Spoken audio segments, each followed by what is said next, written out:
अरे कौन है अखिलेश वखिलेश। लेकिन मेरे पास कुछ ऐसे आंकड़े हैं जिन आंकड़ों को अगर आप देखेंगे तो आपको समझ में आ जाएगा कि समाजवादी पार्टी मध्य प्रदेश में कुछ ना होते हुए उसने बड़ा खेला करने का काम किया। बेशक समाजवादी पार्टी की मध्य प्रदेश में एक भी सीट नहीं आई, लेकिन समाजवादी पार्टी ने वो भूमिका निभाई है जिसकी वजह से कांग्रेस कई सीटें गंवा गई। दोस्तों, अक्सर हमारे बड़े बुजुर्ग कहते हैं कि अति उत्साह में, अति आत्मविश्वास में कुछ भी बोलने और करने से पहले व्यक्ति को 100 बार सोचना चाहिए और अपने हर गतिविधियां पे उसे संयम रखने की जरूरत है। क्योंकि कहते हैं कि जब नास मनुष्य पे छाता है पहले विवेक मर जाता है। हम बात करेंगे मध्य प्रदेश चुनाव की। नमस्कार, मैं अंशु ठाकुर। अगर अभी तक आपने मेरे चैनल को सब्सक्राइब नहीं किया तो सब्सक्राइब करें और बेल आइकन दबाना ना भूलें। मध्य प्रदेश में जिस तरीके से कांग्रेस और भारतीय जनता पार्टी के बीच चुनाव हुए, वो नतीजे बिल्कुल अलग निकले और भारतीय जनता पार्टी ने प्रचंड बहुमत हासिल करी। लेकिन चुनाव के 6 महीने पहले से कमलनाथ को ऐसा आत्मविश्वास था, उन्हें अति उत्साह था, उन्हें ऐसा लगता था कि बस उन्हें मुख्यमंत्री पद की शपथ लेने की जरूरत है। ये तमाम जो अति उत्साह की वजह से उन्होंने कुछ ऐसे निर्णय लिए, कुछ ऐसे शब्द बोले जो सिर्फ उन्हीं को नहीं, कांग्रेस पार्टी को और तमाम कांग्रेस कार्यकर्ताओं को या कांग्रेस के वोटर को, उनके लिए बहुत नुकसान रहा। हम बात करेंगे समाजवादी पार्टी के जो राष्ट्रीय अध्यक्ष अखिलेश यादव है, जो समाजवादी पार्टी के मुखिया हैं। जिस तरीके से मध्य प्रदेश चुनाव के दौरान कांग्रेस और समाजवादी पार्टी में तीखी बहस हुई, जबकि समाजवादी पार्टी और कांग्रेस इंडिया गठबंधन के एक महत्वपूर्ण हिस्से हैं। समाजवादी पार्टी वो पार्टी है जो उत्तर प्रदेश में सबसे मजबूत विपक्ष है, क्योंकि उत्तर प्रदेश ही एक ऐसा राज्य है जो दिल्ली की कुर्सी तय करता है, जो 2024 में सबसे बड़ा, अगर लोकसभा में किसी की सरकार बनाने में वो कोई धरती योगदान देगी तो उत्तर प्रदेश की धरती योगदान देगी, जिसके विपक्ष में जो मुखिया है वो अखिलेश यादव है। जिस तरीके से कांग्रेस और समाजवादी पार्टी के गठबंधन को लेकर तीखी बहस हुई, कांग्रेस के कुछ नेताओं ने, जैसे आप उत्तर प्रदेश के उनके जो प्रदेश अध्यक्ष अजय राय जी, उनकी बात ले लीजिए, किस तरीके से उन्होंने शब्दों का इस्तेमाल करने का काम किया।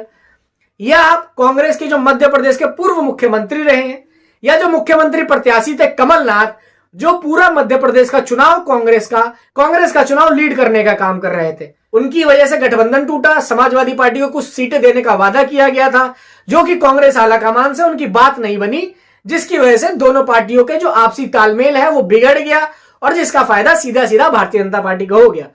बेशक समाजवादी पार्टी की मध्य प्रदेश में एक भी सीट नहीं आई, लेकिन समाजवादी पार्टी ने वो भूमिका निभाई है जिसकी वजह से कांग्रेस कई सीटें गंवा गई। समाजवादी पार्टी ने मध्य प्रदेश में 70 विधानसभा सीटों पर चुनाव लड़ा, जिसमें से वो एक भी सीट नहीं जीत पाई। लेकिन मेरे पास कुछ ऐसे आंकड़े हैं जिन आंकड़ों को अगर आप देखेंगे तो आपको समझ में आ जाएगा कि समाजवादी पार्टी मध्य प्रदेश में कुछ ना होते हुए उसने बड़ा खेला करने का काम किया। कुछ विधानसभा है, जैसे निवाड़ी विधानसभा है। निवाड़ी विधानसभा में भाजपा ने कांग्रेस को 17,157 वोटों से हराने का काम किया है।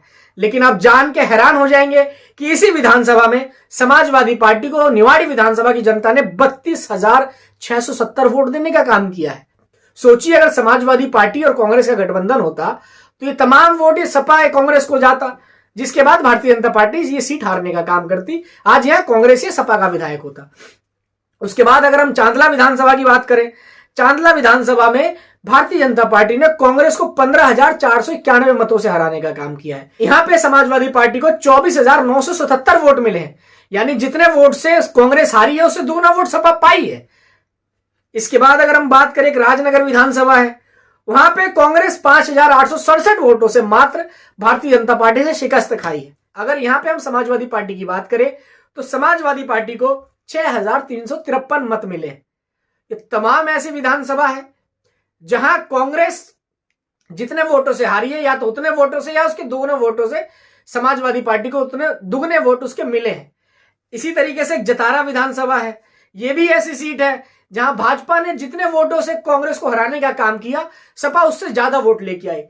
तो अभी तो मैं सिर्फ इन 5 सीटों की बात बता रहा हूं आपसे, जो 4-5 सीटें हैं मैंने इनकी बात करी है।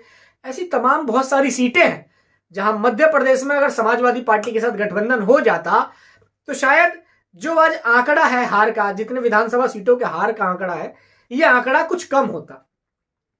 तो इसीलिए अति उत्साह में कोई भी चीज नहीं करनी चाहिए, कोई भी चीज नहीं बोलनी चाहिए।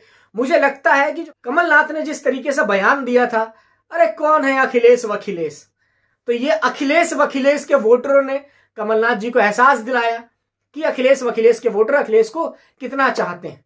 समाजवादी पार्टी सिर्फ 2 महीने पहले चुनाव के जो राष्ट्रीय अध्यक्ष अखिलेश यादव हैं, ये मध्य प्रदेश में जाके एक्टिव हुए। मुझे लगता है अगर ये 5 साल एक्टिव रहे तो ये परिणाम कुछ और अलग हटके आ जाएगा। और जो कांग्रेस हो या समाजवादी पार्टी अगर 2024 का सपना देखने का काम कर रही है तो ये सफल जब ही होगा जब आप साथ होंगे। जब तक आप साथ नहीं होंगे सफल नहीं हो पाएगा। अगर आपको मेरी वीडियो अच्छी लगे तो आप मेरी वीडियो पे लाइक शेयर कमेंट जरूर करें, और अगर आपने अभी तक मेरे चैनल को सब्सक्राइब नहीं किया तो सब्सक्राइब करें, बेल आइकन दबाना ना भूलें। जय हिंद, जय भारत।